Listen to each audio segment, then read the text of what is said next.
तर मुंबईच्या पायथ्याडी घटनेनंतर दुसऱ्या दिवशी फळ मार्केटमधनं कलिंगड गायब झालंय. कलिंगडाबद्दल अफवा पसरल्यामुळे पायथ्याडीमध्ये कलिंगड विक्रीला दिसत नाहीये. पायथ्याडी आणि नळ बाजारातील फळ विक्रेत्यांनी मात्र सावध भूमिका घेतली आहे. पायथ्याडीमध्ये बिर्याणीनंतर कलिंगड खाल्ल्यामुळे एकाच घरातल्या 4 सदस्यांचा मृत्यू झाला होता.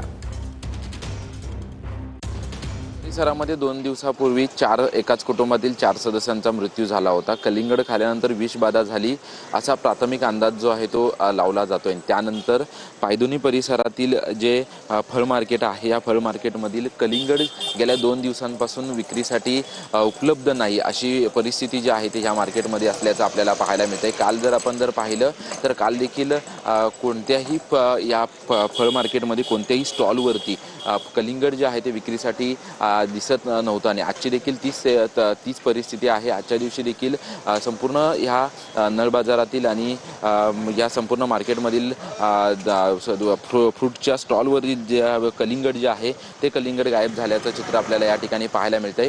कॅमेरामन कमलेश डोंगरेसह निवृत्ती बाबर, TV9 मराठी, मुंबई. तर मुंबईच्या पायथ्याडीमध्ये बिर्याणीनंतर टरबूज खाल्ल्यामुळे एकाच कुटुंबातल्या 4 जणांचा मृत्यू झाल्याची घटना घडली. जोपर्यंत टरबूज खाण्याशी याचा थेट संबंध वैज्ञानिकदृष्ट्या सिद्ध होत नाही तोपर्यंत फळ विक्रेत्यांवरती कोणतीही कारवाई केली जाणार नाही. FDAचे आयुक्त श्रीधर दुबे पाटील यांनी तशी माहिती दिली. नागरिकांनी अफवांवरती विश्वास न ठेवण्याचं आवाहन करण्यात आलंय.